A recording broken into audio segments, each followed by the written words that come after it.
A'udzubillahi minasyaitonirrajim. Bismillahirrahmanirrahim. Wala haula wala quwata illa billahil aliyyil azim.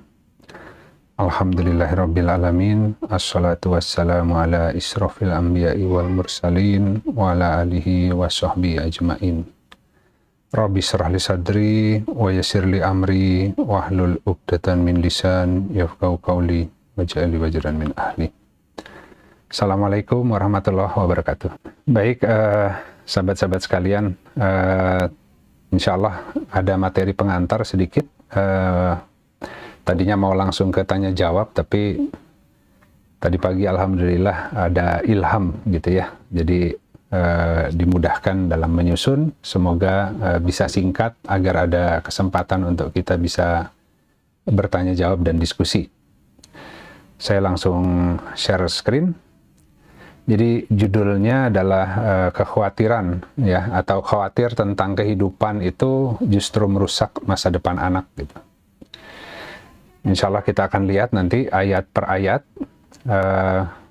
Tentu kita membutuhkan panduan dari Al-Quran. Dan sebenarnya seperti apa sih untuk menjamin masa depan anak begitu ya. Nah, kita akan langsung saja.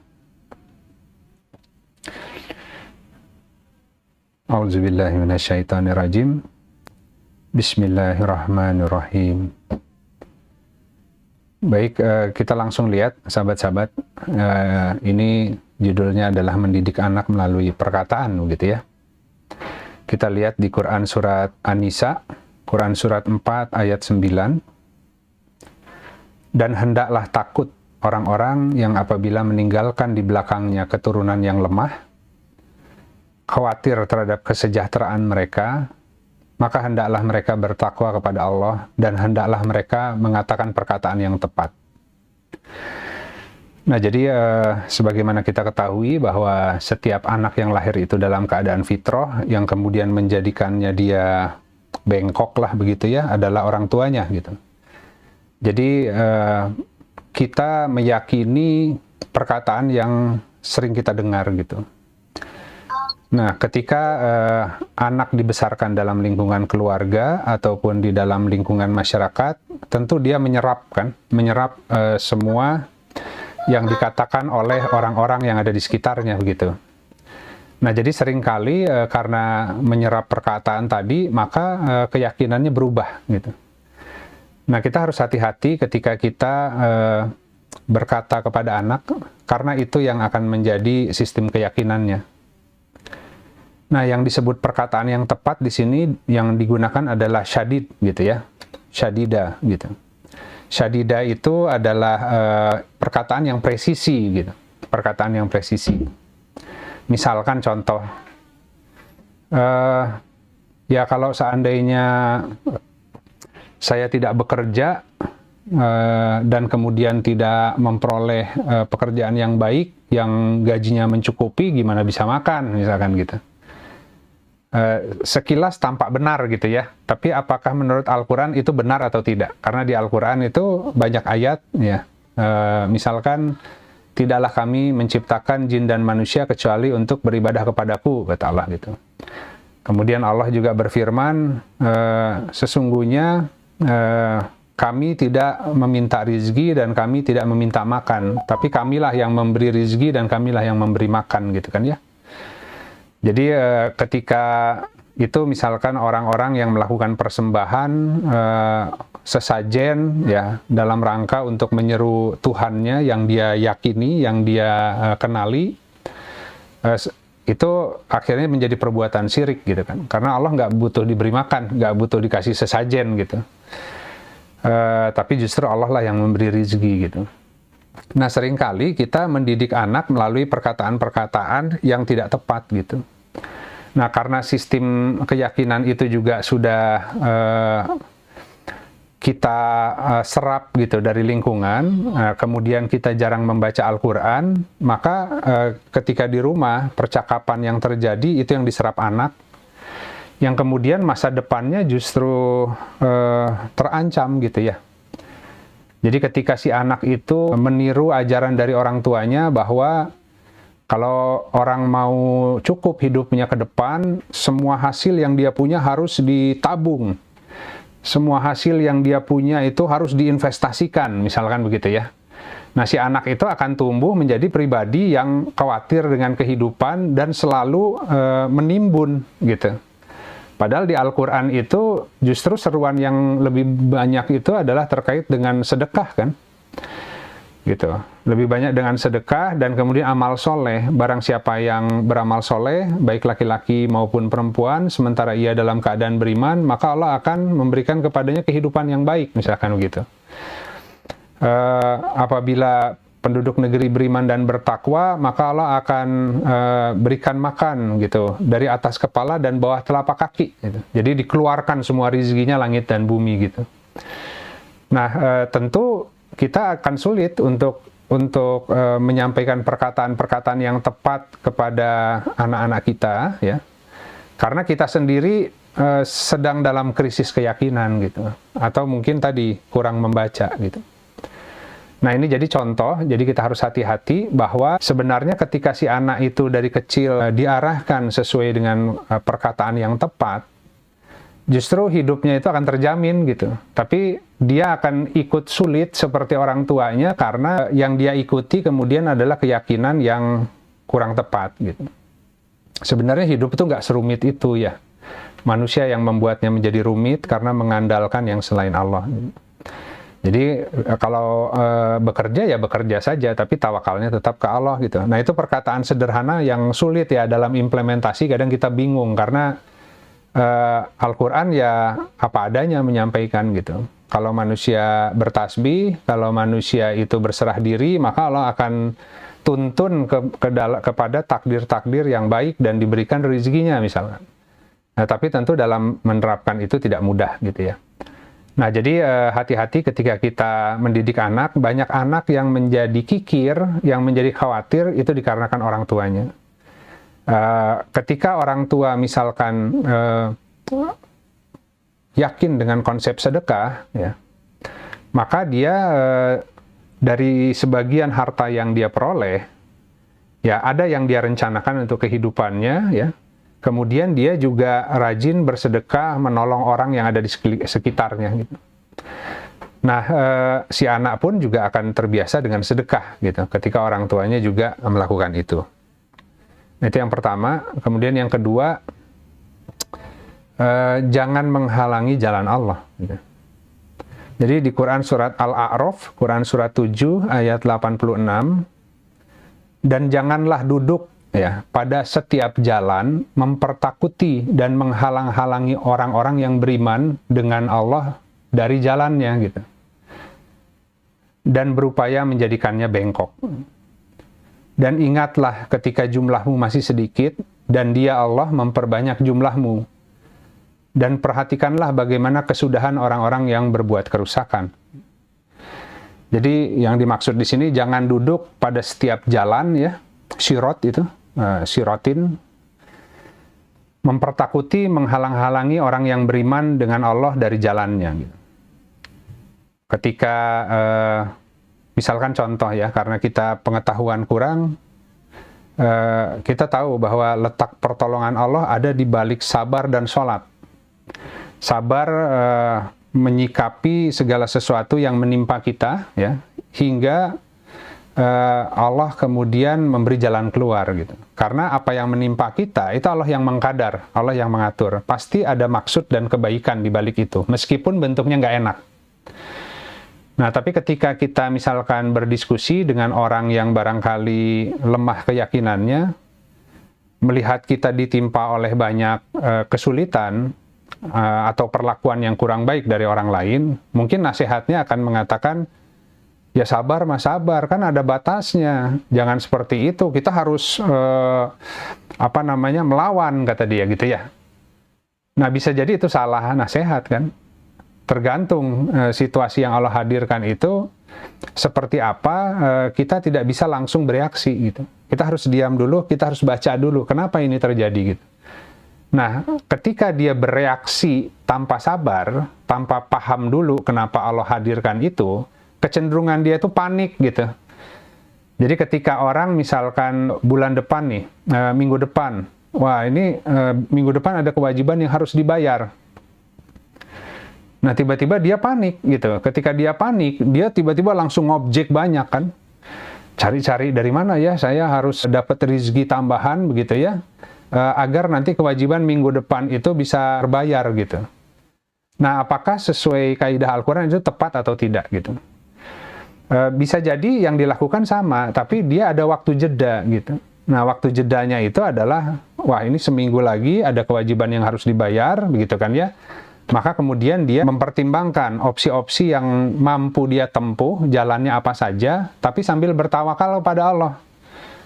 Gitu. Jadi menyertakan Allah, mengerjakan apa yang kita bisa saja, itu dampaknya berbeda dengan bekerja melebihi batas tanpa menyertakan Allah yang belum tentu ada hasil gitu. Karena sebenarnya hasil itu, khazanahnya rizki itu ada di sisi Allah. Jadi malaikat yang diutus untuk mendistribusi rizki, ya stafnya Allah itu sudah siap sebenarnya untuk mengucurkan kalau saja orang itu benar, gitu kan ya, di dalam tadi pola bergeraknya gitu, yaitu tentu dengan menyertakan Allah.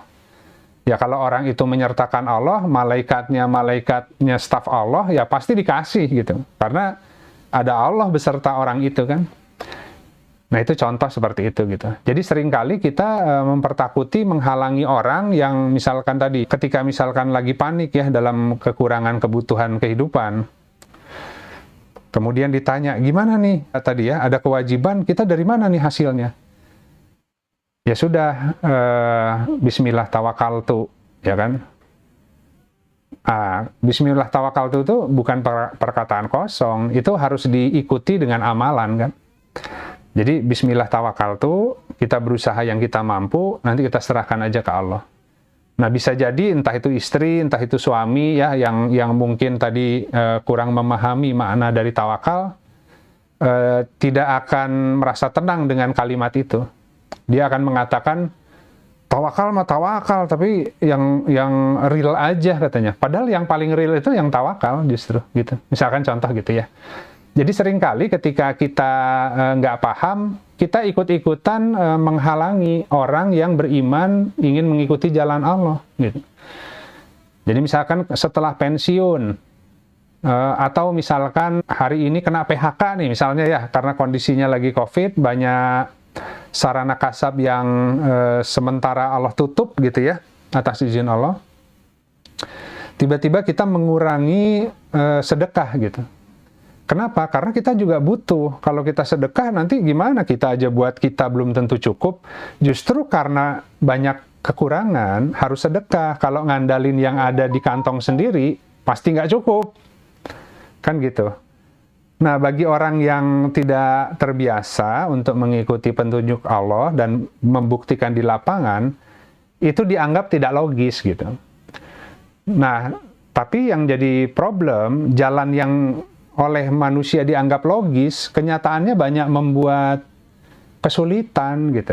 Nggak semua orang yang mengikuti logika itu kemudian berhasil kan. Yang ada malah kesusah payahan, memaksakan diri, panik, melakukan segala sesuatu dengan berlebihan, tidak mengukur, ya akhirnya stres, sakit, dan lain sebagainya gitu. Itu akan ada musibah yang lebih besar lagi gitu.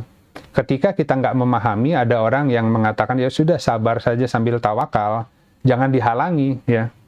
Kalau kita belum punya keyakinan ke sana, ya kita sambil amati aja orang itu. Ternyata kok dia kalau bicara itu kayak nyantai begitu ya. Sudah sabar saja, tawakal saja, tapi kok sampai hari ini dia survive saja ya. Sementara aku yang berusaha keras, waduh, serba kekurangan, serba stres.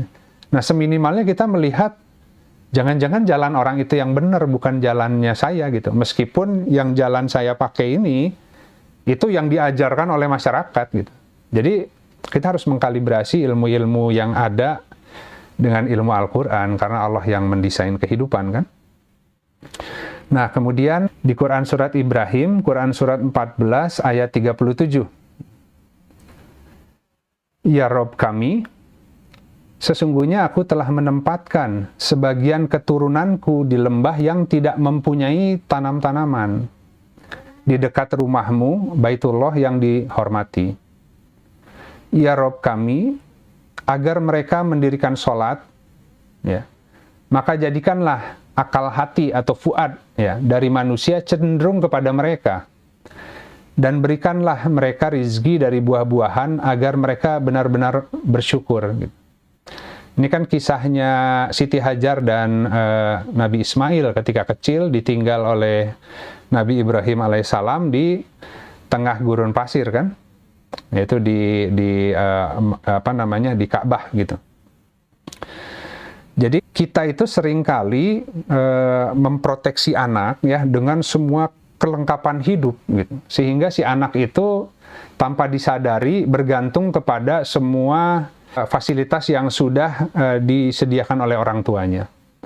Bahkan mungkin ada warisnya, ada tabungannya, ada asuransinya, ya buat sekolah kamu tenang aja, kamu sudah oleh saya, oleh orang tuanya, oleh papa, oleh mama sudah di cover asuransinya, jadi kamu nggak usah khawatir, kamu pasti bisa sekolah gitu ya. Nah itu perkataan-perkataan begitu tuh berbahaya sebenarnya gitu. Jadi si anak terbiasa mengandalkan semua sarana yang ditinggalkan orang tuanya. Kalau memang hidup seperti itu repot yang nggak ditinggalkan waris ya.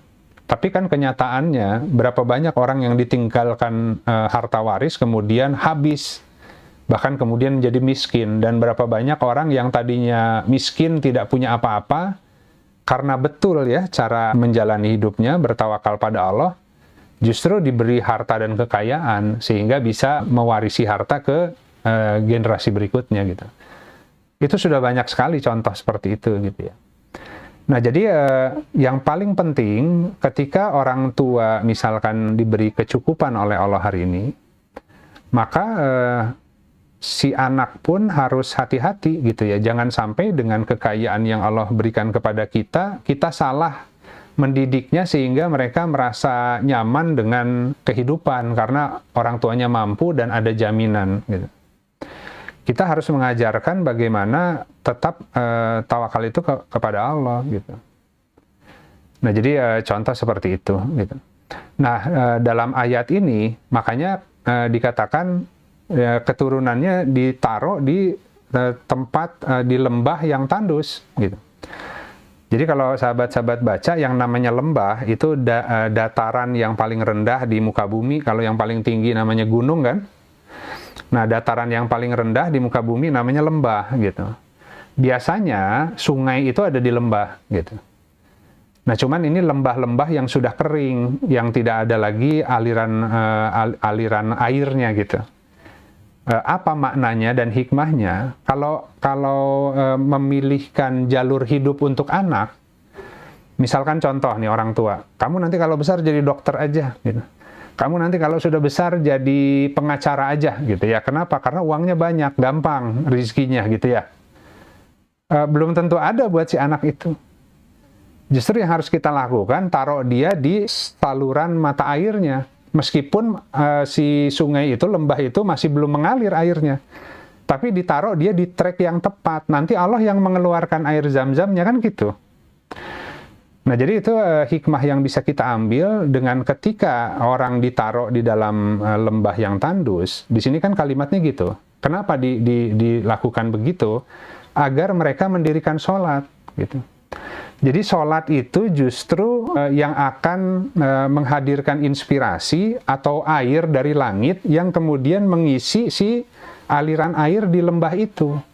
Jadi ketika mencarikan bidang atau arah buat anak, itu yang diukur adalah apa yang Allah mudahkan bagi si anak itu.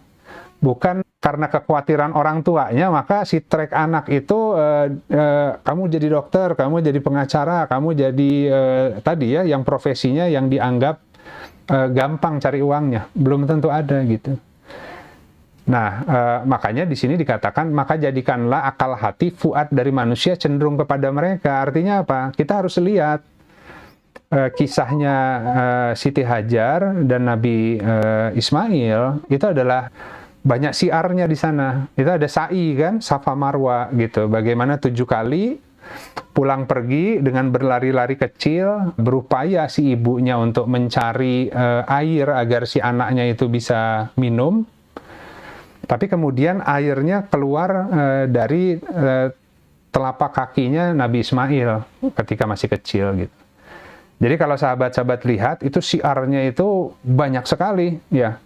Jadi yang namanya sa'i itu berlari-lari kecil kan, 7 kali bolak-balik Safa Marwa dari 2 bukit ya. 2 bukit itu simbol 2 akal sebenarnya. Jadi kita tidak bisa hanya menggunakan akal bumi, akal logika gitu. Tapi juga menggunakan akal hati. Nah, akal hati itu, fuad itu, diperkuat dengan membaca kisah para rasul dan nabi. Ya, bagaimana Allah menjamin rizki mereka ketika mereka bertasbih sesuai dengan polanya masing-masing gitu. Makanya di Al-Quran ada ayat begitu kan, tidaklah kami menceritakan kepadamu kisah para rasul ya, yang kecuali dengannya kami memperkuat fuadmu gitu. Jadi kalau kita hanya mengikuti satu akal, tadi ada 2 bukit, Safa dan Marwa, kalau hanya satu akal dia timpang, nggak akan terjadi. Tapi dia harus, itu bolak-balik kolb disebutnya di bahasa lain. Ya, jadi kita harus mempertanyakan bahwa akal lahiriah kita berpikir begini, tapi kalau menurut Al-Quran seperti apa? Dan kita mencari di antara logika pikiran dengan pengajaran langit yang paling pas. Ya, itu bolak-balik itu 7 kali itu. Ya. Nah, itu kan Safa Marwa itu, sa'i itu perjalanan bumi, Isra lah, gitu, Isra. Kalau di Ka'bah, tawaf, itu sama 7, tapi dia sifatnya melingkar, dan dia naik ke atas, gitu. Jadi kalau Safa Marwa mengajarkan tentang cara berusaha sebenarnya. Makanya di ayat ini, Quran Surat Ibrahim ayat 37, ya sederhana ya bahasa kita, kalau kita punya anak, taruh dia di lembahnya, meskipun di situ belum kelihatan airnya, ketika orang tuanya sholat, berusaha dengan baik, mendoakan anaknya, kemudian anaknya tumbuh karena dididik dengan perkataan yang syadid, gitu kan, yang tepat, maka akan deras airnya itu nanti di situ. Gitu. Nah itu kadang-kadang manusia sok tahu, jadi sudah naro bahwa oh kalau punya anak nanti profesinya jadi ini aja gitu. Karena kalau anaknya mampu kan kaya, orang tuanya juga seakan-akan punya jaminan masa depan gitu. Karena mengandalkan anak, itu udah syirik juga sebenarnya gitu kan. Ya orang tua, anak-anak rizkinya masing-masing ya. Orang tua nggak harus ngandalin anak juga. Kalau orang tuanya beriman dan bertakwa, ya Allah kasih, kan gitu ya. Jadi seringkali kekhawatiran orang tua itu menjadikan anak korban, karena si anak itu diharapkan menjadi investasi masa depan, tapi salah baca. Jadi investasi masa depan itu justru ketika dia dialirkan kepada garis sungainya ya, meskipun airnya nanti Allah yang isi gitu. Jadi pilih bidang profesi yang belum tentu jadi favorit ya. Karena masyarakat tuh punya favorit profesi yang dianggap bisa kaya cepat. Kalau kita dengan pengetahuan melihat kemudahan yang Allah beri ke anak, taruh di sana, doakan, hantarkan. Nah si anak itu akan mengalir, nanti Allah yang kasih rizkinya gitu. Nah tentu kalau itu tepat ya orang tuanya juga akan tercukupi ya. Karena anaknya mengalir sesuai bidang tasbihnya, tidak dipaksa-paksa seakan-akan harus mewujudkan cita-cita orang tuanya, ya cita-citanya harus cita-citanya anak gitu ya. Nah, kemudian dia menjadi hamba yang soleh, dia memelihara orang tuanya ketika orang tuanya sudah sepuh gitu ya, sudah tua, dididik dengan budi pekerti yang baik, dan ketika orang tuanya sudah meninggal, dia bisa mendoakan. Ya, tapi kalau tadi dia ditaruh di profesi yang mungkin bukan bidangnya, dia diharuskan berkompetisi karena obsesi orang tua, belajar agamanya kurang, anaknya kaya pun belum tentu orang tuanya dapat manfaat, karena bisa jadi anaknya semakin tumbuh dan berkembang menjadi pribadi yang tamak, yang rakus. Orang tuanya udah meninggal, ya biarin aja katanya, dia nggak ngedoain, wong nggak diajarin. Kan?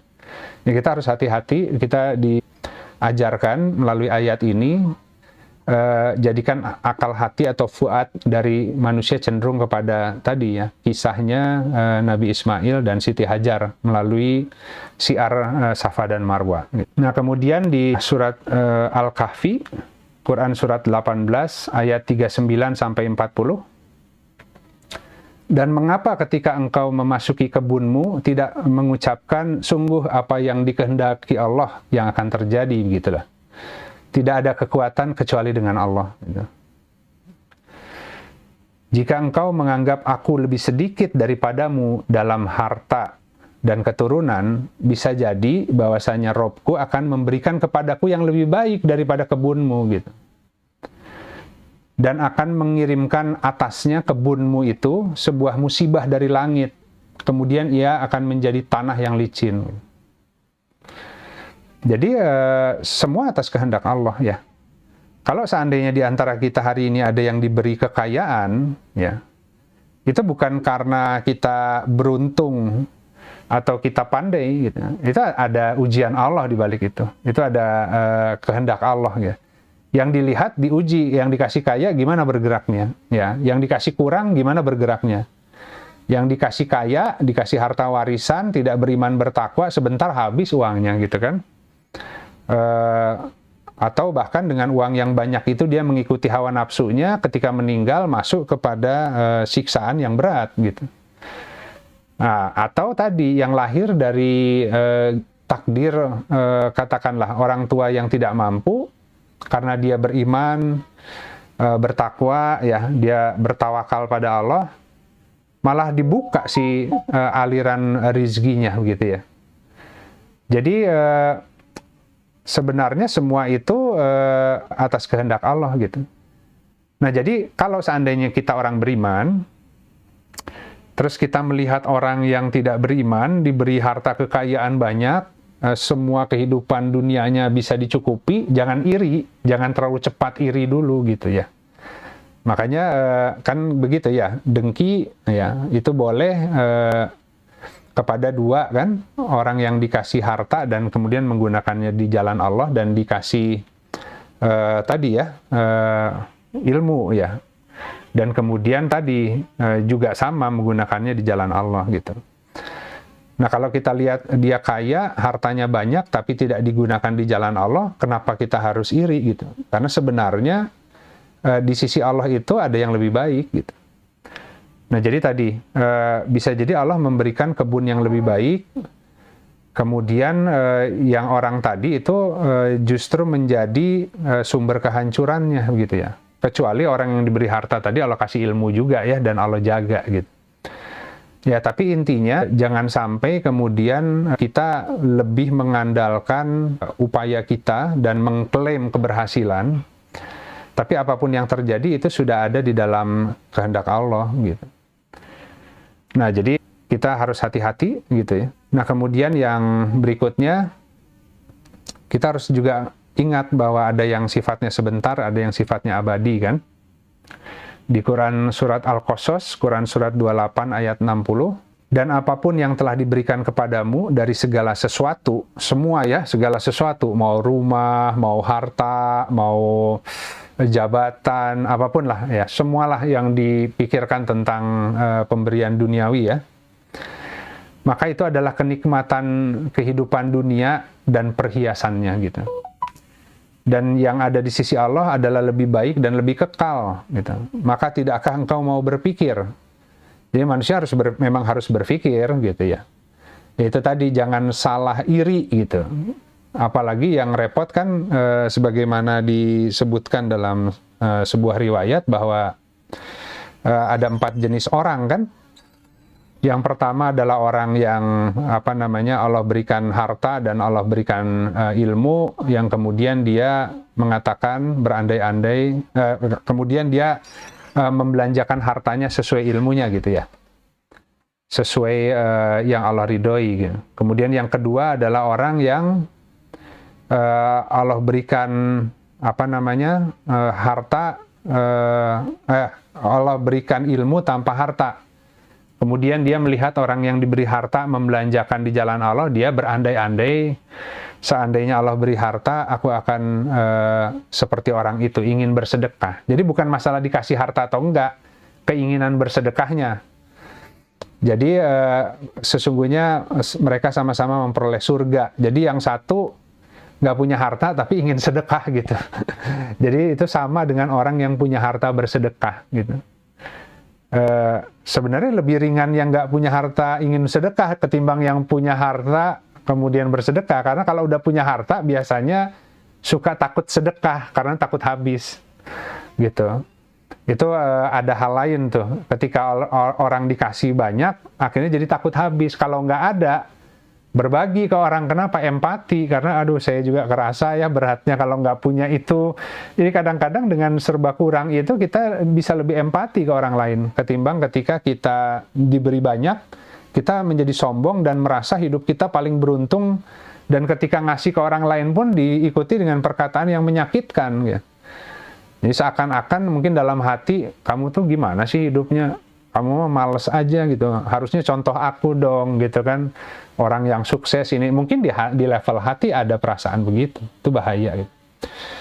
Nah, kemudian tadi yang ketiga adalah orang yang diberi harta tidak diberi ilmu, maka dia membelanjakan hartanya sesuai dengan hawa nafsunya, maka dia neraka gitu. Kemudian yang repot yang terakhir adalah yang nggak dikasih harta, nggak dikasih ilmu. Berandai-andai, kalau punya harta, aduh enak kayak orang itu ya bisa jalan-jalan keliling dunia, punya rumah gedong, punya mobil bagus, masing-masing punya mobil satu di rumah bisa gonta-ganti, cuman menghayal di siang bolong tapi sama-sama neraka gitu, kan serem ya. Jadi kita jangan sampai mencita-citakan hal yang salah gitu. Jadi dunia ini pendek saja gitu, dan yang di sisi Allah itu adalah yang terbaik ya. Jadi kita harus berpikir gitu. Nah, itu aja dari saya. Ini hanya sebagai materi pengantar. Jangan sampai dikarenakan orang tuanya, anak-anak kita menjadi melarat hidupnya nanti karena menerapkan prinsip-prinsip yang salah lah gitu di dalam kehidupan. Jadi kalau anaknya melarat gitu ya, anaknya tidak sukses, orang tuanya makin frustasi, mengatakan si anak ini udah disekolahin sekolah yang baik, sudah dipilihin jurusan yang baik, kok susah banget sih anak ini gitu. Padahal orang tuanya yang salah, ngajarinnya malah seperti itu gitu ya. Kasihan si anaknya, dosa orang tua itu gitu. Itu aja Ndra, alhamdulillah materi pengantar, sisanya boleh bertanya, bisa diskusi. Saya sengaja nggak minta pertanyaannya dikirim, tanyakan langsung aja di sini biar gayanya diskusi ngobrol ya. Terima kasih. Assalamualaikum warahmatullahi wabarakatuh. Mungkin selanjutnya langsung kepada pertanyaan yang sudah masuk ya Pak ya. Ada yang menanyakan perihal beberapa hadis yang berkaitan dengan rumah tangga yang dibacakan ya. Bismillahirrahmanirrahim. Jadi hadis-hadisnya antara lain, barang siapa menggembirakan hati istrinya, maka seakan-akan ia bagaikan menangis karena takut kepada Allah. Sementara siapa yang menangis karena takut kepada Allah, maka Allah mengharamkan dirinya dari neraka. Sesungguhnya ketika suami istri saling memandang, maka Allah memandang mereka berdua dengan penuh rahmat. Ketika suami menggenggam tangan istrinya, maka bergugurlah dosa-dosa suami istri dari sela-sela jarinya. Lalu yang kedua, masih di hadis mengenai hubungan suami istri, jihadnya seorang wanita adalah memberikan pertemanan yang menyenangkan bagi suaminya. Berikan perhatian dan bersikap baiklah kepada istrimu. Dia adalah bunga yang lembut, bukan budak rumah tanggamu. Lalu mukmin yang paling indah imannya adalah yang paling bagus akhlaknya. Dan yang terbaik di antara kalian adalah yang paling baik pada perempuan kalian. Lalu yang terakhir hadisnya, sebaik-baik kalian adalah orang yang terbaik kepada istrimu. Dan aku adalah orang yang paling baik di antara kalian kepada istriku. Kurang lebih itu. Jadi butuh tanggapannya ataupun pemahaman mengenai hadis-hadis tersebut Pak. Gitu kurang lebih.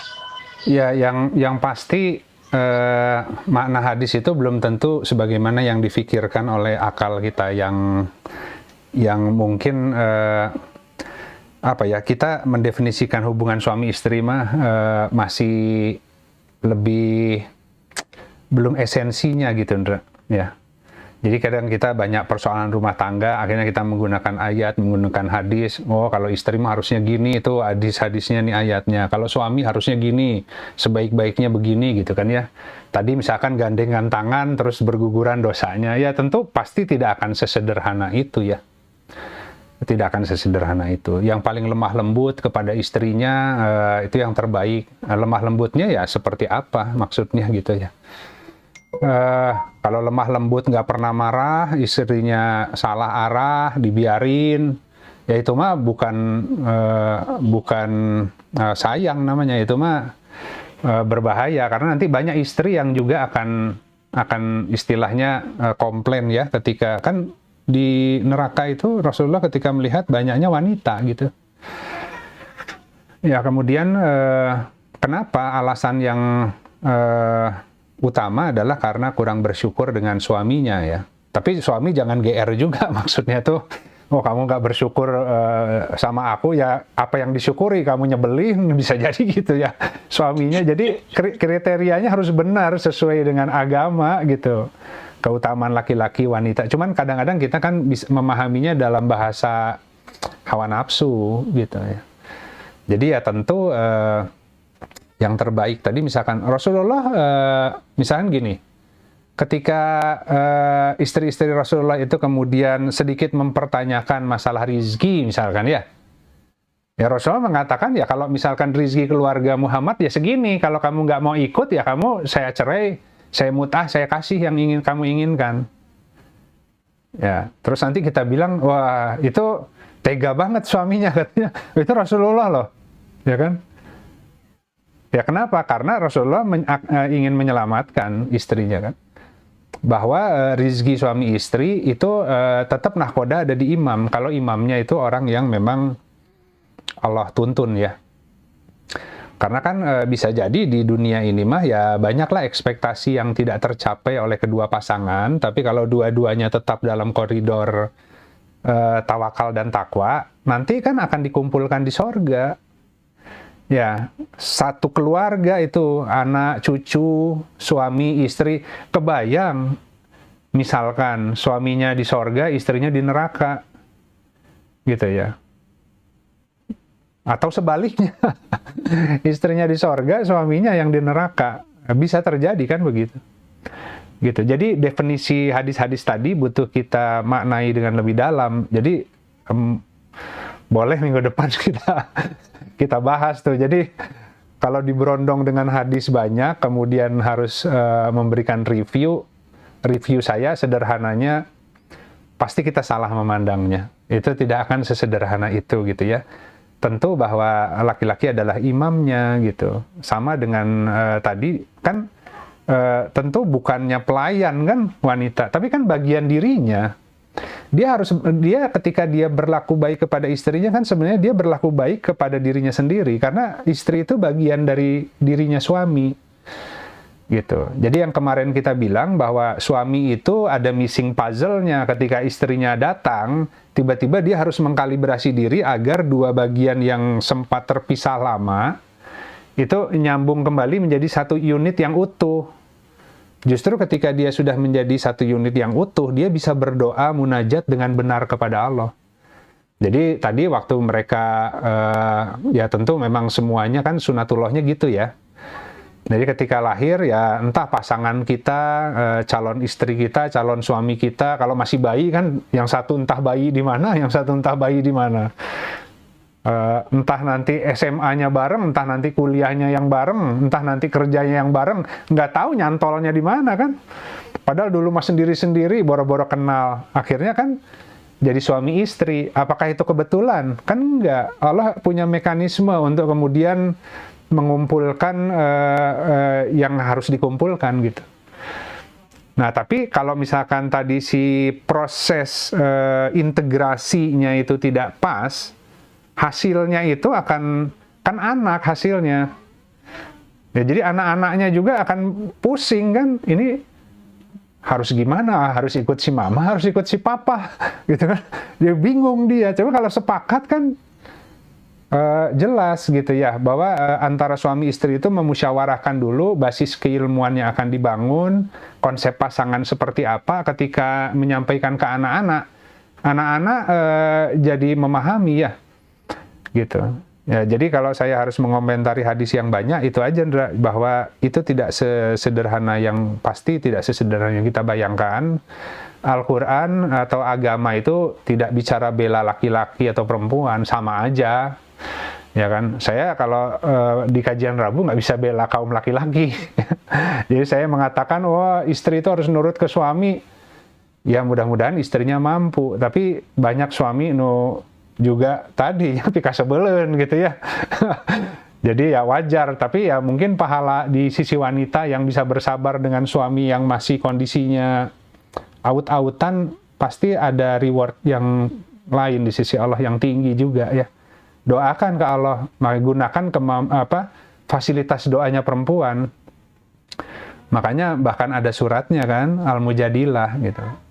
Ajukan gugatan kepada suaminya melalui Allah gitu. Ya, biar dijitaknya sama Allah suaminya gitu ya. Karena kalau si istrinya yang ngomong, suami masa suka ngeyel, ya kan, merasa paling benar dan sebagainya. Baru belajar agama sama aja kayak orang lain, merasa paling benar, merasa paling ngerti, sombong, apalagi terhadap istri. Kalau istrinya lebih pinter agamanya, suaminya lebih sensitif. Kamu teh gitu ya, berani-beraninya, sama aja orang tua ke anak. Ya, kalau misalkan orang tua kemudian yang orang tua yang ya itu tadi ya, kalau kita diajari oleh agama kan kita berdoa ke Allahnya juga minta keturunan yang lebih baik. Tiba-tiba anaknya lebih dimudahkan dalam agama, kenapa orang tuanya harus merasa dilangkahi kan? Enggak, wong itu doanya sendiri kok. Masa doanya ke Allah, ya Allah beri anak yang pandai di agama tapi selevel di bawahku lah gitu. Biar dia tetap hormat, kan itu lucu doanya gitu. Jadi kita jangan membatasi doa, doanya adalah doa yang terbaik gitu. Nah, itu mungkin jadi nanti yang bertanya silakan dipilih mungkin 1-2 hadis dari sekian hadis yang banyak tadi. Nah, kalau mau dibahas khusus kita bahas. Nah, biasanya dari satu hadis nanti masuk ke ayat hadis yang lain kan. Gitu. Insya Allah. Alhamdulillah. Baik.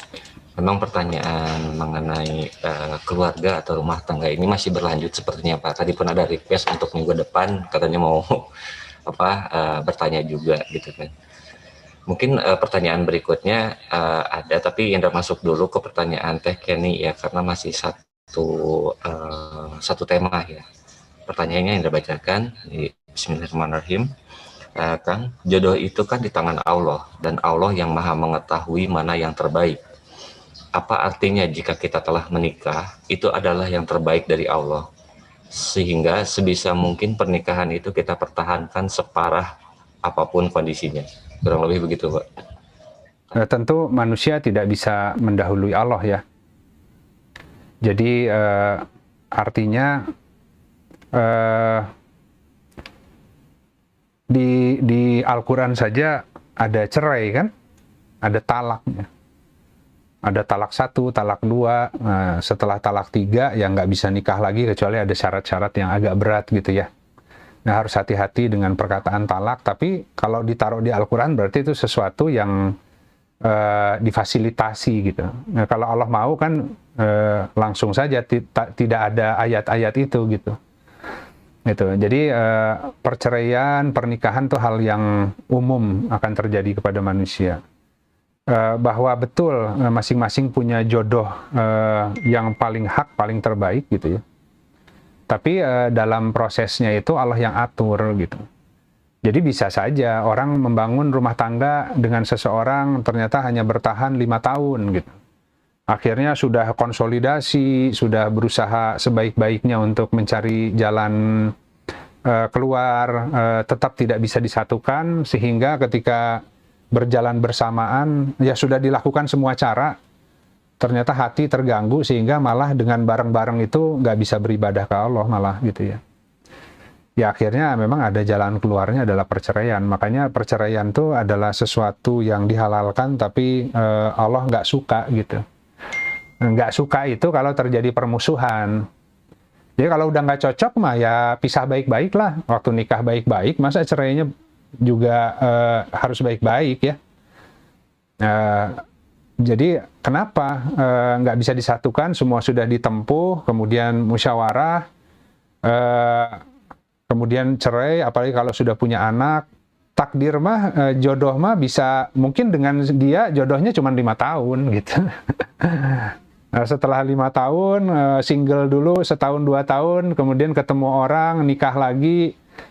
Nah, kemudian dengan orang yang berikutnya ternyata cuma 5 tahun lagi gitu ya. Jadi jangan juga terlalu cepat menghakimi orang yang di dalam rumah tangga itu harus mencoba beberapa kali terus kita bilang, wah si itu mah suka gonta-ganti, udah yang ketiga tuh katanya, udah yang keempat tuh gitu kan. Ya kita nggak ngerti kenapa Allah ngatur gitu. Siapa sih yang mau? Ya, ya semua juga berharap ya, kalau jodoh mah nikah sekali, hidup bahagia, bisa bangun keluarga seumur hidup gitu kan. Tapi tidak selalu begitu kehidupan itu. Nah, tapi kita juga tidak boleh menghakimi gitu. Nah, makanya tadi mudah-mudahan menjawab ya. Jadi yang tadi Teh Kenny sampaikan, ya tentu kita mempertahankan, kita sudah berdoa, kita mohon pertolongan Allah, kita berusaha islah, ya berdamai sebagai sesama manusia yang tidak ada yang sempurna. Tapi kalau semua upaya sudah ditempuh dan harus berpisah juga pada akhirnya, maka dengan baik-baik gitu. Ya silaturahminya tetap baik ya. Dan itu harus dianggap sebagai proses hidup gitu. Gitu Indra. Jadi agama mah nggak bikin sulit gitu ya. Agama mah memfasilitasi, artinya tahu juga bahwa manusia tadi ada yang bisa sekali langsung sampai seterusnya, dan banyak juga yang mengalami kegagalan yang bukan gagal sebenarnya, karena memang sudah takdirnya harus gitu aja. Bisa jadi dalam konteks hikmah bisa memperoleh lebih besar juga sebenarnya ya, kalau paham ya. Mungkin ke pertanyaan berikutnya ya Pak ya. Kita coba bacakan. Bismillahirrahmanirrahim. Ada 2 pertanyaan. Oh ya. Bismillahirrahmanirrahim. Yang pertama, kenapa orang solih itu banyak yang jaji, menjudge gitu ya? Bukannya malah supporting orang yang masih berjuang belajar untuk lebih baik. Contohnya mungkin belajar pakai kerudung, pergi ke masjid, dilirik dari ujung kepala sampai kaki dengan sinis. Padahal sudah berusaha menutup aurat. Berusaha mendekat dan belajar menerima takdir, tapi masih banyak kekhawatiran dalam diri, dituduh penuh dosa. Walaupun mungkin benar, namun saya yakin ada cara yang lebih nyaman untuk para pendosa sehingga tidak putus asa. Kan itu siapa yang definisi solehnya, definisinya siapa gitu. Kalau dikatakan kenapa ada orang soleh yang punya kecenderungan menjudge, kalau orang soleh nggak akan menjudge gitu. Tapi kan justru kalau banyak menjudge, kita melihat belum soleh, belum bersih. Ya, jadi kemudian semua manusia itu ada prosesnya ya. Tugasnya kita menyampaikan dengan cara yang terbaik gitu, tanpa menghakimi gitu. Kita tidak boleh mendahului Allah, karena orang itu ada waktunya ketika tiba-tiba Allah yang menghijrahkan ya, mentaubatkan gitu kan. Jadi cuman seminimalnya kita ikut serta di dalam berusaha membantu orang lain gitu.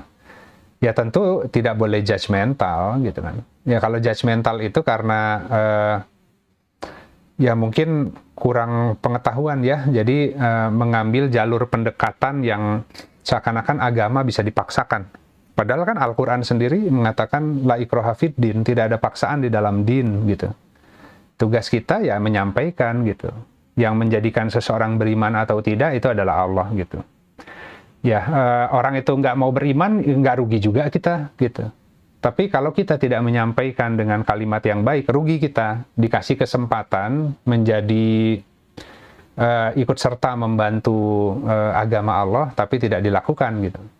Tapi kalau misalkan membantunya dengan cara yang tidak baik, itu bukan membantu, malah membuat orang patah kan, gitu.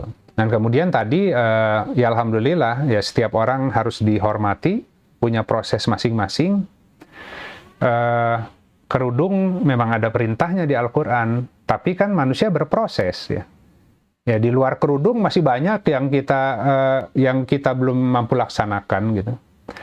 Ya disuruh bersabar itu perintah gitu, bersyukur ya itu perintah. Ya, tidak boleh mendengki, larangan gitu kan, tidak boleh hasad. Ya kita masih melakukan yang begitu gitu.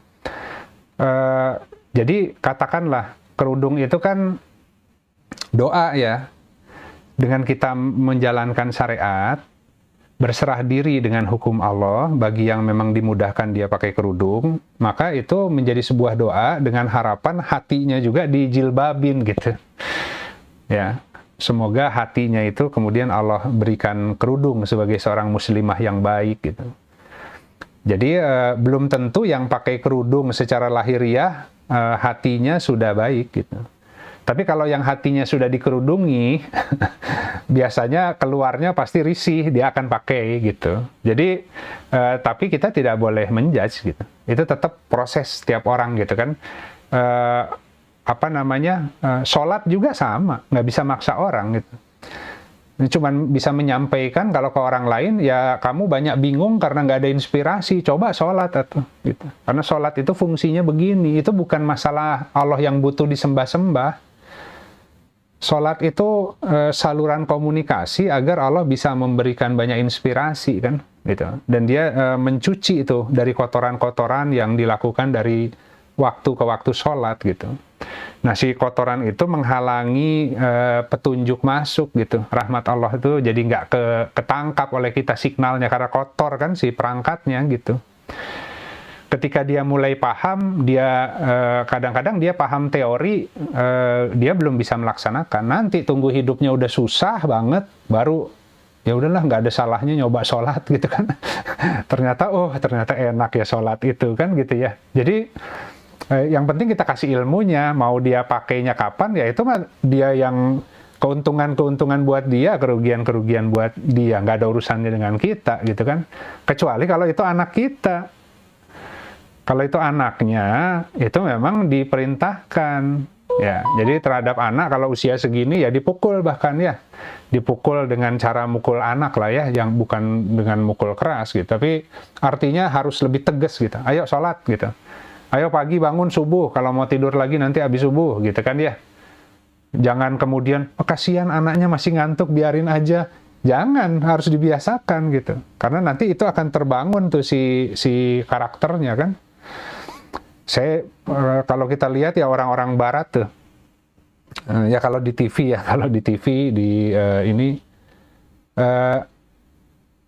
mereka yang terbiasa bangun pagi itu kemudian punya kesempatan kontemplasi mungkin ya. Jadi mereka mengatakan we are not a morning person gitu ya. Jarang yang bangun subuh, buat apa kalau nggak ada kewajiban sholat bangun subuh. Kita juga kalau nggak diperintahkan sholat wajib subuh, bangunnya jam 8, jam 7, jam 9 kan, suka-suka kita.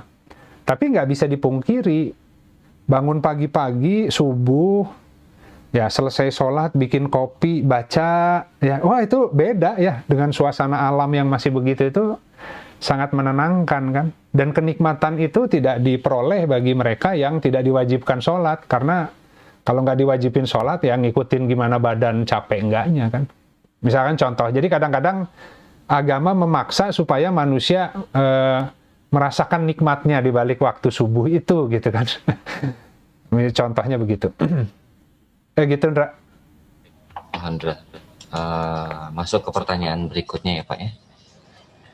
Bismillahirrahmanirrahim, masih dari orang yang sama. Jadi mengenai Al-Quran ya. Jadi Indra satukan pertanyaan. Jadi kenapa banyak yang berlomba-lomba menghafal Al-Quran tanpa memahami artinya? Bukankah Al-Quran itu petunjuk? Gitu ya. Apalagi jika dijadikan perlombaan untuk membanggakan, bahkan menjelekan orang yang sangat lambat menghafal, nah ingin paham setiap ayat. Ya tahfiz ya, hafiz yang menghafal. Hafiz kan Menjaga, ya. yang menjaga ya. di belakang depan kita ada malaikat yang namanya hafazoh, gitu. Malaikat yang menjaga. Gitu. Jadi makna hafiz itu bukan sekedar menghafal gitu, tapi menjaga, memelihara gitu. Jadi ya semua latar belakang punya hawa nafsunya masing-masing gitu. Ya saya bilang bahwa saya bilang bahwa oh yang penting maknanya, isinya, karena saya nggak mampu menghafal. Ya, saya ingin banget ya ngafal Quran tuh, nikmat sekali ya. Jadi karena semakin sekarang dipelajari Al-Quran tuh nggak bisa kalau lepas dari teks Arabnya gitu. Mau pakai terjemahan apa sih? Terjemahan Inggris, terjemahan bahasa lain, nggak akan bisa mengungkap Al-Quran secara utuh kecuali kita melihat akar katanya, kamusnya, morfologi, perubahan-perubahannya ya. Dalam konteks kenapa Allah menggunakan misalkan tadi ada sabil, ada syirot, ada torik, itu kalau terjemahan Indonesianya semuanya jalan. Gitu. Tapi kok beda-beda. Baik aja banyak ya. Ada toyib, ada khair, ya, ada hasan, ya, hasanah gitu ya. Jadi kalau misalkan kita hanya mengandalkan bahasa non-Arab, itu akan terbatas ya. Bagi orang yang kemudian mengkajinya gitu. Tapi bukan berarti syaratnya bukan berarti kemudian kita nggak bisa masuk ya memahami Al-Quran meskipun terbatas kita gitu. Karena syarat Al-Quran itu kalau di Al-Quran adalah tidak menyentuhnya kecuali Al-Mutahharun. Jadi kalau orangnya sedang berjuang bertaubat, membersihkan diri, meskipun yang dibacanya terjemahan umum, tapi dia tiba-tiba hatinya itu dibuat mudah memahami gitu. Ya disuruh ngejelasin mungkin nggak bisa ya. Jadi kalau pandai menjelaskan itu beda dengan memahami, itu skill yang lain gitu. Belum tentu orang yang diberi pemahaman semuanya diberi kemampuan menjelaskan. Belum tentu orang yang pandai menjelaskan lebih paham dari orang yang tadi ya, yang nggak bisa menjelaskan ya. Dia ngerti tapi susah untuk merumuskan dalam bentuk kalimat, kata, karena setiap orang dimudahkan pada bidangnya masing-masing gitu. Nah, jadi ya Al-Quran itu semuanya. Jadi kalau memelihara itu contoh, kalau kita diberi rezeki oleh Allah, kemudian dimampukan hingga bisa hafal 30 juz ya. Kemudian kita membanggakan diri dengan hafalan itu dan menganggap orang lain lebih di bawah, maka itu hawa nafsu gitu. Maka percuma hafalan yang banyak juga gitu. Karena jin ifrit juga hafal Al-Quran gitu ya. Tapi kalau misalkan kita orang yang belum hafal Al-Quran, tapi dalam semua problem kehidupan kita mencari referensi karena butuh petunjuk Allah dan berusaha menerapkan, ya itu akan lebih baik gitu. Ya tentu kalau bisa hafal juga dan juga paham, wah lebih asik lagi ya. Jadi saya kebayang kalau misalnya hari ini diberi hafal Al-Quran, saya langsung recite ya, langsung tilawahkan kalimatnya, kemudian saya terjemahkan, kemudian saya masuk ke maknanya. Kalau sekarang, ya seperti firman Allah di ayat yang lain, kan ada kalimat seperti ini. Nanti saya harus cari indeks yang tadi itu yang mana ya. Gitu kan. Ya karena manusia kan nggak ada yang sempurna. Ya saya baca, jadi saya seringkali ingat, ya tahu prinsipnya. Tapi ketika misalkan harus melihat itu spesifiknya yang mana, saya harus buka-buka buku lagi gitu kan. Ya mampunya segitu. Yang penting bisa dijaga, bisa menjadi panduan dalam kehidupan. Jadi menjaga itu, coba bayangin. Potensi fitnahnya lebih besar, ya. Orang hafal Al-Quran, ya. Kemudian di luaran perilakunya nggak sesuai dengan ahli Quran, ya. Akhirnya orang lihat dia bicara Quran terus, tapi kelakuannya kayak gitu. Waduh, orang pada alih-alih kemudian jadi dakwah ngajak orang ke agama, orang jadi punya celah untuk menghina agama kan. Jadi lebih bahaya juga sebenarnya gitu. Allah tidak paling membenci orang yang mengatakan sesuatu yang dia sendiri tidak melaksanakan, misalkan gitu. Ya, tapi kita tidak bisa mengatakan bahwa semua orang yang hafal Al-Quran kecenderungannya adalah membanggakan tadi, belum tentu ya.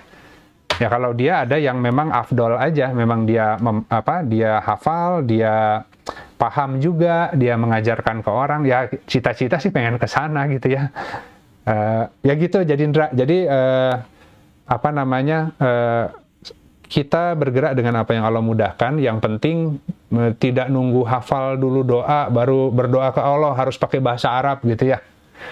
Kalau hafalnya doa pendek ya doa pendek.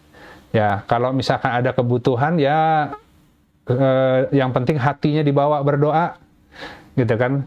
Pakai bahasa Sunda boleh, bahasa Indonesia boleh dalam hati ya. Yang penting hatinya dibawa. Kalau bisa pakai bahasa Arab dan hatinya juga dibawa, wah lebih afdal lagi gitu. Jadi gitu cara kita melihatnya. Lalu pertanyaan berikutnya adalah bagaimana halnya dengan anak jika kedua orang tuanya berpisah dari perspektif Quran seperti itu, gitu Pak? Anak sih fine-fine aja. Ya. Anak itu semuanya, setiap jiwa manusia ada pada genggaman Allah gitu. Ya. Tugasnya, apakah tanpa orang tua anak lebih belepotan? Belum tentu. Ya itulah Rasulullah gitu. Waktu kecil ibunya meninggal, kemudian ayahnya meninggal, kemudian kakeknya meninggal, kemudian pamannya meninggal, ya. Makanya memuliakan anak yatim, karena anak yatim itu langsung di bawah pemeliharaan Allah gitu.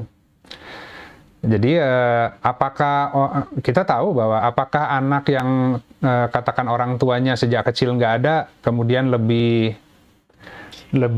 tidak akan sampai? Belum tentu, bisa jadi lebih cepat sampai.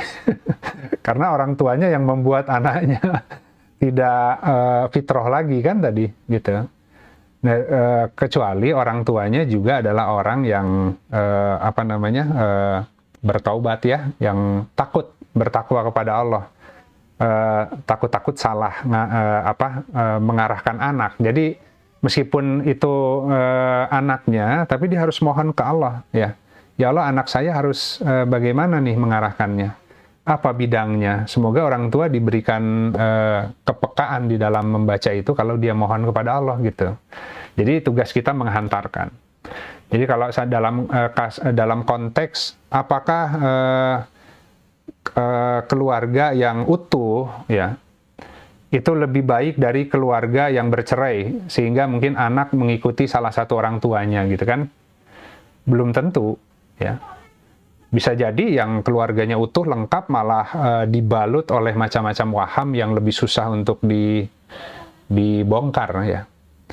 Tapi bisa jadi tadi yang bercerai kemudian jadi korban sinetron ya. Wah, broken home, wah ini itu, nggak harus begitu. Makanya boleh bercerai kalau memang sudah semua upaya dilakukan, tapi harus baik-baik. Harus tetap takwa kepada Allah gitu. Anak bagaimana? Ya nggak ada masalah mau orang tuanya masih satu unit suami istri atau sudah bercerai, selama dua-duanya bertakwa pada Allah dalam kondisi mau berumah tangga mau sudah tidak berumah tangga, anak mah dalam pemeliharaan Allah gitu. Itu yang kita bisa lakukan gitu. Jadi orang tua itu penting dan diberi peran lah, ikut serta untuk menghantarkan anak, makhluknya Allah kan. Pahalanya buat orang tuanya gitu. Tapi kemudian orang tuanya nggak ada, apakah anak kemudian jadi A, B, C? Enggak juga. Gitu. Semua Allah yang melihara langsung. Gitu. Ya ketika ada suami, ya mungkin dari suami rezekinya. Suaminya meninggal, kemudian waduh siapa nih nanti yang menafkahi kita? Kalau benar akidahnya, ya the show must go on, kehidupan jalan terus, malaikatnya nggak pensiun ya, tetap dikasih rezekinya gitu. Jadi sebenarnya manusia mah ada nggak ada, yang paling utama mah Allah yang melihara ya. Manusia mah diberi kesempatan untuk berperan lah gitu, gitu, Ndra. Berikutnya ke pertanyaan dari Teh Pepi ya. Salam, maaf mau ikut nanya. Kalau masa idah 3 bulan itu saya pikir hanya berlaku pada perempuan atau dari sisi istri. Sedangkan laki-laki begitu pisah boleh langsung nikah. Ada yang berpendapat iya, bisa aja laki-laki nikah, tapi berkaitan soal adab aja. Nah, yang benar dari sisi fikihnya bagaimana terkait masa idah 3 bulan, Pak? Di Al-Quran nggak ada masa idah buat laki-laki memang, hanya buat perempuan gitu. Tapi harus dicek lagi ya fikihnya ya. Kalau Al-Quran nggak ada, memang hanya perempuan. Masa idahnya beda-beda kan. Kalau misalkan nikah terus cerai tapi belum berhubungan ya nggak ada masa idah gitu kan. Tapi kalau sudah berhubungan ya ada masa idah gitu. Kalau sedang hamil ada masa idahnya lain lagi, harus 1 tahun sampai si anaknya lahir kan gitu ya. Jadi maksudnya itu khawatir ketika cerai lagi isi gitu. Karena garis nasab itu penting sekali di dalam agama gitu. Harus tahu siapa bapaknya gitu. Bahkan kalau misalnya kita mengambil anak asuh aja, nah itu sering juga terjadi kan ya, karena mungkin maksud kita itu kasihan ya, ini kan jadi adik tiri gitu kan. Kalau dia nanti tahu bahwa dia itu bukan anak kandung atau dia kakak tiri, karena kan banyak juga mungkin beberapa tahun pernikahan belum dikasih anak, akhirnya ngangkat anak gitu kan ya. Tapi setelah ngangkat anak tiba-tiba isi ya. Nah, akhirnya disembunyikan si fakta itu bahwa kasihan nanti dia tahu bahwa dia bukan anak kandung dan sebagainya. Manusia mah terlalu baper ya, terlalu perasaan tuh banyak hawa nafsunya gitu. Allah mah sudah mengajari, ya panggillah mereka dengan sebutan tadi nasab ayahnya gitu. Tapi jika kamu nggak tahu ya panggil mereka ikhwan gitu ya, saudaramu gitu. Jadi sebenarnya Islam mah karena itu akan terkait hukum waris kan. Ya nanti kalau misalkan meninggal yang secara hukum waris nggak dapat kalau anak tiri gitu kan. Tapi kita bisa berwasiat untuk memberikan hibah gitu. Tapi jangan dirubah-rubah, kasihan banget ya nanti dia nggak dapat waris, kita sembunyikan, nggak bisa. Garis nasab itu penting gitu. Jadi harta keturunan itu Allah yang pelihara gitu. Makanya para rasul, para ulama itu ada garis nasabnya gitu ya. Itu saking pentingnya gitu di mata Allah persoalan itu gitu. Bahkan para nabi ya, dari mulai urutan silsilahnya itu jelas gitu kan ya. Karena semua juga bercerita sejarah gitu. Bagaimana Allah mengatur keturunan gitu dari awal sampai akhir gitu. Nah di sana bisa melihat mekanisme Allah mengatur takdir gitu ya. Macam-macam ininya gitu ya. Jadi betul tadi kalau masa idah itu lebih ke masalah menjaga itu. Jadi 3 bulan kalau 3 bulan itu terkait dengan masalah rujuk gitu. Jadi kalau enggak kita kan terlalu mempermainkan ya. Talak udah gitu kan. Ya maksudnya talak 1 kemudian ambil masa idah, berpikir dulu gitu kan. Enak sendiri atau enggak gitu. Kalau ternyata enggak, gimana kita coba lagi kan? Kalau kita coba lagi, mudah-mudahan yang kali ini Allah memberikan pertolongan, ada berkahnya, ada ridha Allah, sehingga semua hal yang kurang kemarin tuh tiba-tiba Allah lengkapi ya, mau perasaannya, mau keharmonisannya. Tapi harus menyertakan Allah, nggak bisa hanya pisah, nyobain, enakan meski rame, mendingan bareng katanya kan. Tapi nggak menyertakan Allah, ya bulak-balik ya gitu lagi pasti gitu. Jadi 3 bulan itu supaya orang tidak mempermainkan masalah talak ya.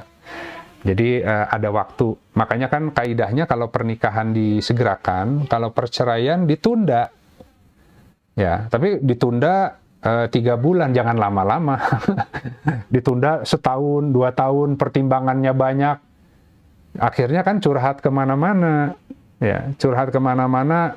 aduh suami teh gini, aduh istri teh gini. Ya udah pas ditanya sama temennya, kamu jadi maunya gimana? Damai atuh, islah atuh. Ya, coba musyawarah. Wah, susah dia mah gini-gini, dia mah memang orangnya gini. Wah, udah jelek banget lah adatnya gini. Ya udah tuh cerai. Aduh, tapi gimana kalau cerai? Jadi bingung maunya apa? Maunya damai atau maunya cerai? Tapi kan nggak bisa status quo. Kalau status quo puluhan tahun, oh suami teh gini, oh istri teh gini. Jadi penyakit hati semua gitu. Jadi manusia itu lebih pusing dengan anggapan orang. Ya, dan nanti anak gimana? Anak mah mau cerai mau enggak mah nggak ada masalah anak mah gitu. Ya justru lebih repot suami istri bareng, dua-duanya itu sudah istilahnya apa tuh? Pura-pura baik di depan ya, tapi sebenarnya udah saling sebel ya. Anak itu kan nggak bisa dibohongin yang gitu. Ya, orang tua saya kok gini, saya nggak mau nikah nanti katanya. Kata anaknya gitu, itu gara-gara orang tuanya itu, gitu kan ya. Aduh, saya lihat rumah tangga orang tua saya aja udah pusing katanya. Akhirnya anak trauma, dia belum ngalami, belum tentu dia ngalami kayak orang tua, tapi karena lihat contoh orang tua udah takut duluan gitu kan. Arahnya ke sana. Atau jangan-jangan malah punya kecenderungan penyimpangan seksual. Karena lihat di rumah tangga ibunya begini, bapaknya begini, waduh kalau nikah ini mendingan sesama aja deh katanya, kayaknya lebih damai katanya. Ya, masuk ke komunitas-komunitas yang kemudian ngasih hal-hal doktrin begitu kan. Ya, atau aduh nikah sama manusia mah ribet lah, mending pelihara anjing aja katanya. Karena unconditional love katanya kan ya. Ya kalau anjing mah tidak akan nyakiti, dia akan setia, kalau manusia mah beda. Akhirnya penyimpangan jadi kemana-mana gitu. Dalam kehidupan mah ya ada ups, ada down. Ya kita nggak boleh trauma, semua tuh atas kadar Allah sebenarnya gitu. Ya gitu Ndra, ini memang seru masalah-masalah begini. Alhamdulillah. Alhamdulillah. Ini juga Teh Shirley ya tadi melengkapi mungkin ya. Jadi Indra bacakan Bismillahirrahmanirrahim. Apunten mau ikut share. Setahu saya kalau masa idah yang bercerai atau ditinggal meninggal suami selama 4 bulan 10 hari masa idahnya. Untuk yang belum haid atau sudah menopause baru 3 bulan. Tapi kalau istri yang selama menikah tidak diberi nafkah biologis, maka tidak ada masa idah. Kalau yang sedang masa hamil hamil, masa idah menunggu sampai anaknya lahir. Mohon diluruskan apabila ada yang kurang tepat. Ya, alhamdulillah tadi Olin baca fikihnya. Ya harus dibaca fikihnya ya, detailnya gimana. Tapi 4 bulan 10 hari yang ditinggal mati suami gitu ya, cerai mati lah begitu ya. Semua ada rahasia Allah menetapkan kuru ya. Kuru itu ditetapkan tuh ada rahasia masing-masing gitu. Jadi semuanya ada di fikih. Dan kalau memang punya interest untuk mengetahui lebih banyak, baca kitab fikihnya. Biasanya di situ ada sandaran ayatnya mana gitu ya, ada hadis-hadisnya. Memang harus seperti itu gitu. Jadi ada yang tadi menunggu sampai lahir, ada yang tidak perlu masa idah, ada yang 3 bulan, ada yang 4 bulan 10 hari. Semuanya dipelajari sesuai kebutuhan gitu. Itu fikih detail. Tapi yang tadi disampaikan secara esensi bahwa di balik idah-idah tadi itu memang semuanya ada rahasia gitu. Jadi kadang-kadang kita hanya baca fikih itu terbatas fikihnya kan. Nah, kalau orang yang ingin memperoleh hikmah dari fikih itu, jadi faqih, jadi faham, itu dia nggak boleh sekedar puas, 3 bulan, 4 bulan, 10 hari kalau ini, jadi dia hafal gitu. Nah coba digali, kenapa ya Allah ngaturnya kalau yang ini 4 bulan 10 hari, kalau yang kondisi begini 3 bulan gitu kan. Nah sebenarnya harta karun itu ada di balik itu gitu, sahabat-sahabat gitu kan. Nanti belum lagi kalau bicara hukum waris, kalau begini setengah, kalau begini 1/4, nanti kalau gini 1/8. Kalau nggak ada anak, orang tua dapat 1/3. Kalau ada anak 1/6. Nanti ini gini, wah riet ya. Akhirnya orang itu bikin rumusnya waris kan. Ya, kalau ini sepersekian semata-mata untuk bagi duit gitu. Padahal Allah kan nggak bagi-bagi duit. Al-Warits itu asma Allah gitu, yang maha mewarisi itu ya. Nah Allah ngasih pecahan-pecahan itu ada makna di baliknya gitu. Jadi kita memang butuh hikmah di balik angka-angka yang Allah berikan tadi ya, pembagian-pembagian tadi. Nisab juga sama ya, itu akan banyak rahasia tuh. Jadi mudah-mudahan nanti teman-teman bisa lihat ya, kenapa yang gini 3 bulan, kenapa gini 4 bulan 10 hari. Boleh sharing nanti gitu ya, boleh sharing. Insya Allah kalau ada yang mau mengkaji itu kemudian sharing, kita nanti coba kupas hikmahnya gitu kan, arahnya ke sana gitu.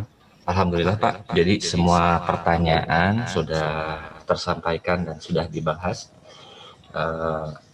Barusan juga di WPL baru saja sudah azan zuhur ya.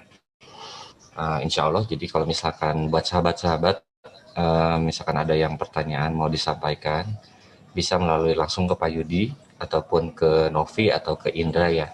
Insya Allah nanti kita olah pertanyaannya. Kurang lebih gitu, mungkin untuk sesi kajian Rabu hari ini kita sudahi dulu Pak, sampai sekarang ini. Insya Allah kita mencoba untuk meraih keberkahan dari sholat di awal waktu. Untuk sahabat-sahabat yang berkelapangan untuk membuka videonya untuk sesi dokumentasi, sambil nanti mungkin Pak Yudi menutup sesi hari ini, mangga dipersilahkan. Mungkin kurang lebih begitu Pak. Baik Indra, terima kasih sahabat-sahabat sekalian.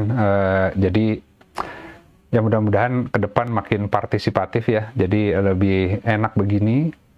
Saya kalau dimudahkan ada materi pengantar, kalau nggak dimudahkan langsung tanya jawab. Kalau ada kisah yang menarik dari sahabat-sahabat bisa atur sesi sharing gitu ya. Ini kajian Rabu mah maunya gimana ya kita atur sesuai dengan kebutuhan kita semua gitu. Jadi jangan sampai monoton bertahun-tahun begitu aja, tapi hanya sekedar rutinitas. Memang harus menjadi forum. Kalaupun jadi sesi konsultasi juga saya terbuka ya. Gitu. Jadi kalau satu-satu nggak apa-apa kirim, tapi saya lebih nyaman untuk menjawabnya dalam bentuk materi agar yang lain juga bisa memperoleh manfaat gitu.